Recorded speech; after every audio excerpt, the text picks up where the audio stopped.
अनेक ठिकाणी जे दिग्गज आहेत त्यांच्या नातेवाईकांना जनतेनं नाकारलं आहे असंच दिसतं आहे। मग त्याला संभाजीनगरसुद्धा अपवाद नाही आणि अन्यही अनेक जिल्हे त्याला अपवाद नाही।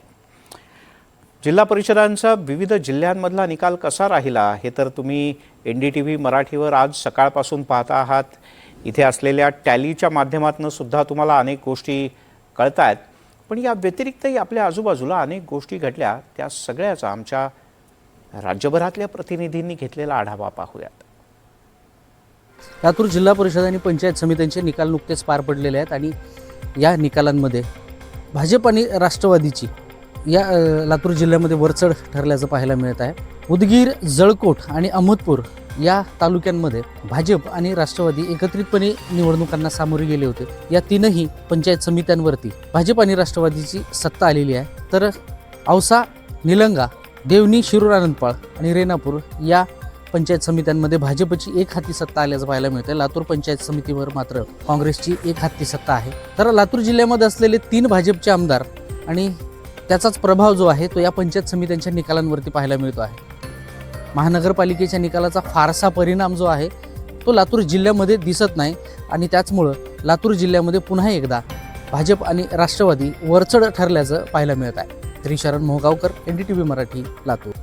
राज्याचं लक्ष लागून राहिलेल्या माळशिरस तालुक्यातील दहिगाव जिल्हा परिषद गटात राम सातपुते यांच्या पत्नी संस्कृती सातपुते यांचा विजय झाला आणि याच ठिकाणी विद्यमान आमदार असणारे उत्तम जानकर यांचा मुलगा जीवन जानकर याचा पराभव झाला।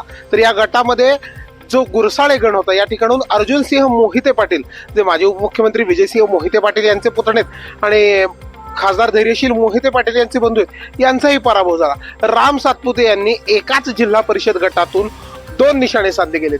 थेट मोहिते पाटील आणि जानकर अशा दोघांवरही निशाणा साधला गेला।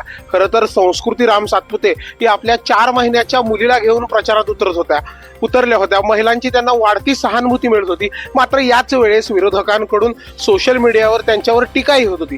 मात्र आपल्या लहानग्या मुलीला घेऊन केलेला प्रचार जो होता त्यामुळे संस्कृती सातपुते यांचा थेट विजय झाला आणि राम सातपुते यांनी लोकसभा आणि विधानसभा अशा 2 पराभवाचा वचपा काढल्याचं या निमित्तानं बोललं जात आहे। खरं तर माळशिरस तालुक्यात सातपुते विरुद्ध जानकर आणि मोहिते असा संघर्ष होता। मात्र यामध्ये दहिगाव जिल्हा परिषद सर्वात हाय व्होल्टेज मानला जात होता। इतर जिल्हा परिषद गटांवर जरी जानकर आणि मोहिते पाटलांची सत्ता आली असली तरी दहिगाव जिल्हा परिषद गटामध्ये आमदार पुत्राला माजी आमदाराच्या पत्नीने पराभूत करून एक माळशिरसच्या राजकारणात नवा इतिहास रचल्याचं बोललं जात आहे। मागच्या काळात नगरपालिका निवडणुकीत लोहा येथील नागरिकांनी खरं तर एकाच कुटुंबातील 5 सदस्यांना दारुण पराभव करत घराणेशाहीला मोठ्या प्रमाणावर फुल्ली मारली होती। मात्र आता परभणी जिल्हा परिषदेमध्येही भाजप नेते आणि माजी मंत्री सुरेश वरपुडकर यांनी आपल्याच घरातील 5 जणांना वेगवेगळ्या पक्षातून उमेदवारी दिली होती, पण तरीही मतदारांनी घराणेशाहीला सपशेल नाकारले आहे। एकाच कुटुंबातील 5 उमेदवारांपैकी 4 जणांचा दारुण पराभव करत मतदारांनी माजी मंत्री सुरेश वरपुडकर यांना चांगलाच धक्का दिला आहे। परभणी तालुक्यातील लोहगाव सर्कल मधून पुतण्या अजित वरपुडकर याने मात्र कुटुंबाची लाज राखली आहे। काँग्रेसकडून उमेदवारी मिळालेल्या अजित वरपुडकर या कुटुंबातील एकमेव सदस्याचा विजय खरं तर या ठिकाणी झालेला आहे।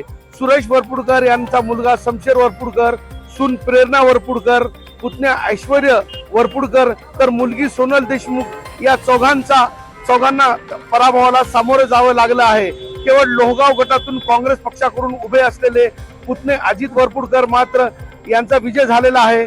माजी मंत्री सुरेश वरपुडकर यांना आपल्या घरगुती पॅटर्न राबवल्यानंतर मात्र मतदारांनी त्यांना सपशेल नाकार दिली आहे। त्यामुळे मतदार राजा घराणेशाहीला नाकारत असल्याचा चित्र एकूणच जिल्ह्यामध्ये परत एकदा अधोरेखित झालेला आहे। धाराशिव जिल्हा परिषद आणि पंचायत समितीच्या निवडणुकांचे निकाल आज जाहीर झालेले आहेत। यामध्ये महायुतीची सरशी झालेली पाहायला मिळत आहे। एकंदरीतच जिल्हा परिषदेचा निकाल जर पाहिलं तर भाजप हा सर्वात मोठा पक्ष ठरलेला आहे। आमदार राणा जगदीशसिंह पाटील असतील, माजी आमदार सुनील ठाकूर असतील, बसवराज पाटलांचं जे नियोजन आहे ते कुठेतरी याच्यामध्ये पाहायला मिळालं आणि भाजपला 19 जागा ज्या आहेत ते मिळालेल्या आहेत। या पाठोपाठ शिंदेंच्या शिवसेनेला चांगले यश मिळालेलं आहे। 15 जागा शिंदेंच्या शिवसेनेला मिळालेल्या आहेत। यामध्ये जर बघायला गेलं तर आमदार तानाजी सावंतांनी वेगळी भूमिका कुठेतरी घेतलेली पाहायला मिळालेली होती। यामध्ये त्यांनी वेगळी भूमिका घेऊन देखील आपला गड जो आहे तो राखलेला पाहायला मिळतो. त्यांना अत्यंत चांगलं यश जे आहे ते आपल्या मतदारसंघात मिळालेलं पाहायला मिळत आहे. त्यांचेच पुतणे असलेले धनंजय सावंत यांनी बंडखोरी करत अपक्ष उमेदवारी अर्ज दाखल केला होता. त्यांना पुढे भाजपनं पाठिंबा देत पुरस्कृत केलेलं होतं. त्यांनी देखील विजय मिळवत आपली चुणूक जी आहे ती कुठेतरी दाखवून दिलेली पाहायला मिळत आहे. याचबरोबर बघितलं तर अजित पवारांची ही धाराशिव सासरवाडी आहे आणि या सासरवाडीमध्ये अजित पवारांचं जे दुःखद जाण्यानं त्यांच्या पक्षाला चांगलाच फायदा झालेला पाहायला मिळतो आहे. कुठेतरी सहानुभूतीची लाट जी आहे ती त्यातून त्यांच्या पक्षाला 6 जागा ज्या आहेत ती कुठेतरी मिळालेल्या पाहायला मिळत आहेत. सर्वाधिक मोठा फटका जो आहे तो या संपूर्ण निवडणुकीमध्ये शिवसेना उबाटा पक्षाला मिळालेला पाहायला मिळतो आहे. धाराशिव जिल्ह्यात शिवसेनेचा 1 खासदार आणि 2 आमदार असताना देखील सर्वात जास्त जागा 44 इतक्या जागा ज्या आहेत ते शिवसेनेला लढवल्या होत्या. मात्र केवळ 7 जागांवर त्यांना समाधान जे आहे ते मानावं लागलेलं आहे. याचबरोबर काँग्रेस असेल, त्याचबरोबर शरद पवारांची राष्ट्रवादी असेल, यांची देखील चांगलीच वाताहत जी आहे ती कुठेतरी जिल्ह्यात झालेली पाहायला मिळत आहेत. यात इंटरेस्टिंग जर लढत बघायला गेलं तर धाराशिव जिल्ह्यातील तुळजापूर येथे वडील शिवसेनेत असताना देवानंद रुचकर यांची एक मुलगा आणि मुलगी दोघंही विजयी झालेले आहेत. मुलगी जिल्हा परिषदेसाठी निवडून आलेली आहे तर मुलगा जो आहे तो पंचायत समितीत पोहोचलेला पाहायला मिळतो. समाजवादी पक्षाने या दोघांच्या रूपानं जिल्ह्यात जे आहे ते खातं उघडलेलं पाहायला मिळत आहेत. याचबरोबर बघायला गेलं तर आमदार राधाकृष्ण पाटील यांच्या पत्नी तेर गटातून ज्या लढवत होत्या त्या देखील विजयी झालेल्या आहेत. माजी खासदार रवींद्र गायकवाड यांच्या पत्नी देखील उमरगा तालुक्यातून कुठेतरी विजयी झालेले पाहायला मिळतात.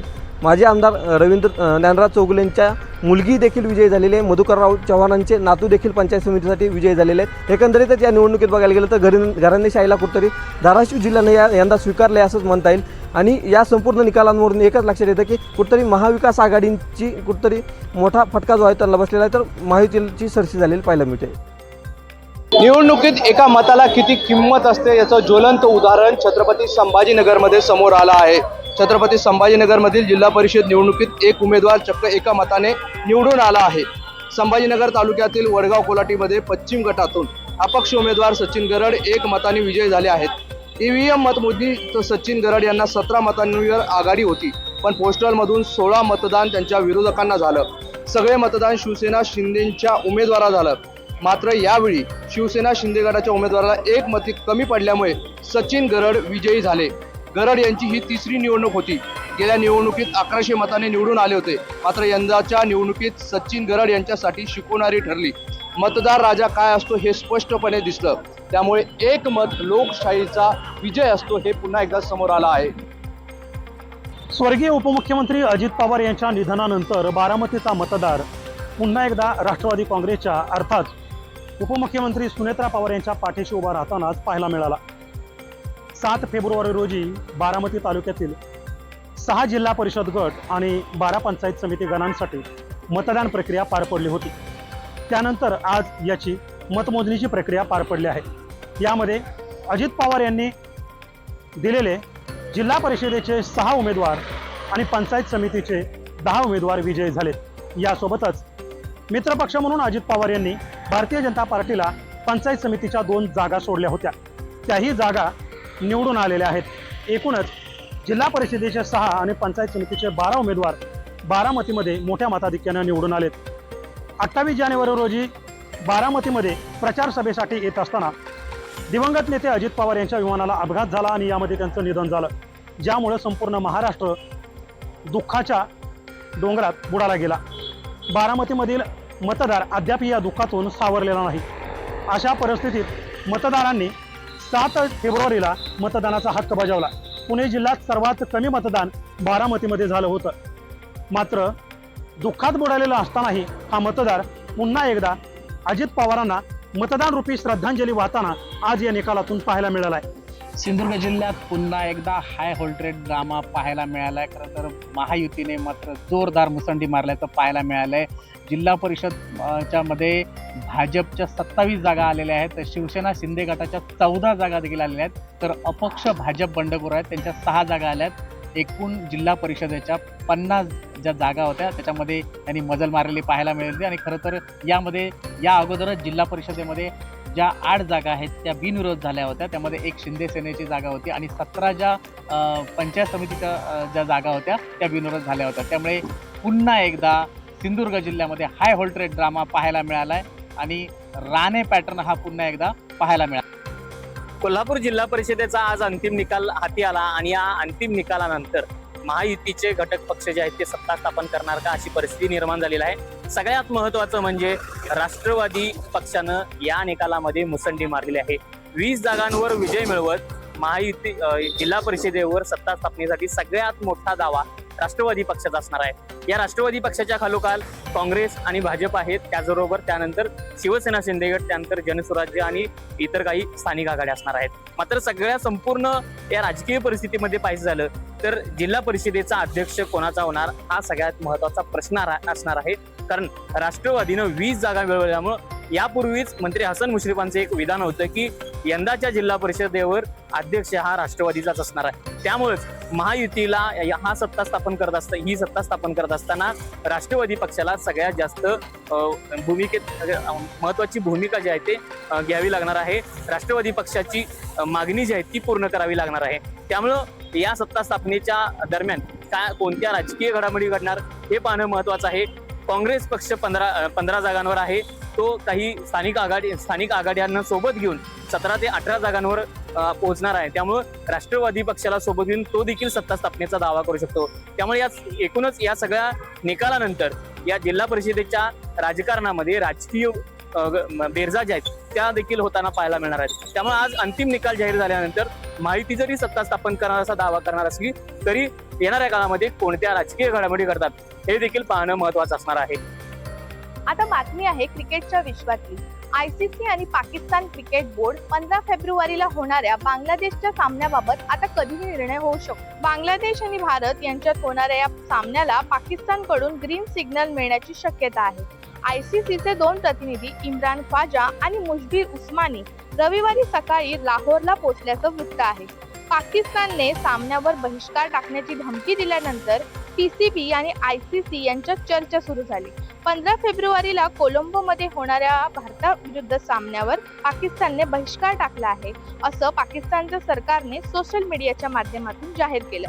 मॅचवर बहिष्कार टाकत आहे याचं कोणतंही स्पष्टीकरण पाकिस्तान सरकारनं दिलेलं नाही.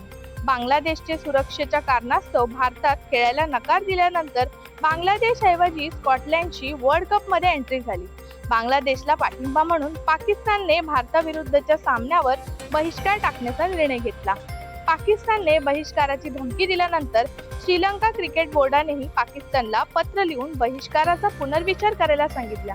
या सामन्याच्या बहिष्कारामुळे श्रीलंकेचं आर्थिक नुकसान होऊ शकतं, असं श्रीलंका बोर्डाने या पत्रात उल्लेख केला. जेव्हा पाकिस्तानमध्ये कोणतीही टीम खेळायला तयार नव्हती तेव्हा आम्ही पाकिस्तानात येऊन खेळलो याची आठवणही श्रीलंकेने त्यांना करून दिली.